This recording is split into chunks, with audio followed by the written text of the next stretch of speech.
Oh, good morning mga ka-sweet lover. Ayun. Ano nga sa driver na yan? Parang inantok yan. Uy, tulog mo na yan. Pero sa totoo lang, no? Ito talaga yung kalaban natin mga driver. Yung abutan tayo ng antok sa daan. Lalo na sa pag nasa expressway ka, sobrang luwag. Kaya may iwasan talaga, nakakantok talaga.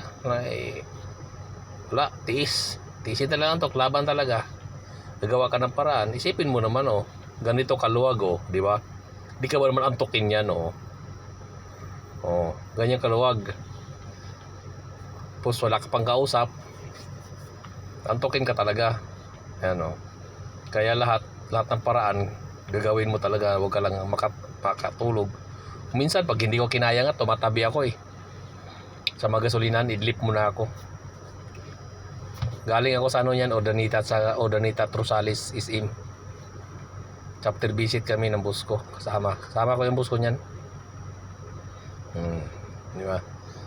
Kaya sobrang antok talaga. Minsan iwasan gagawa ka ng paraan para maibsan na yung antok mo. Agatin mo yung dila mo. Ayan. Tapos mag-ano ka sa biro-biro ka. Pero kadalasan kinakagat yung dila o nag-iisip ng sounds music.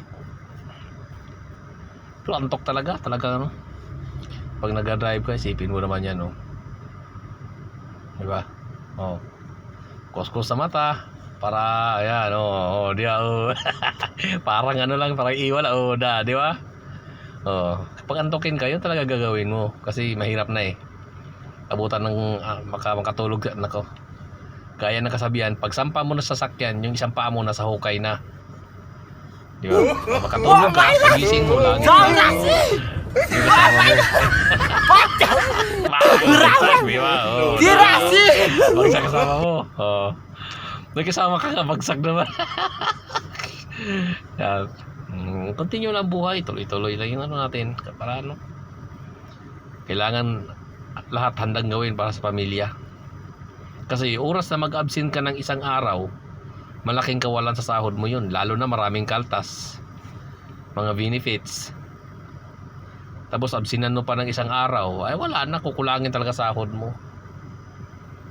Kaya may sakit, minsan nga may sakit pa tayo, may sinat, ubo, sipon, pasok pa rin hanggat pwedeng pumasok, di ba? Totoo yan, real talk tayo dyan. Nabuang na, Kaya yung mga taong inabutan ng antok, mangyayari talaga madalas yan. Hindi may iwasan yan. Kaya sa panahon ngayon, kailangan mag-ingat-ingat. Di ba? Di ba?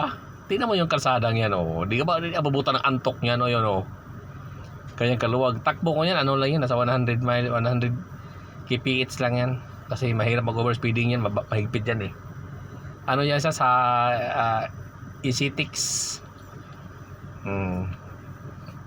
Ganyan kaluwag yung kalsada dyan. Sana nga sa Maynila ganito ganyan di ba luwag?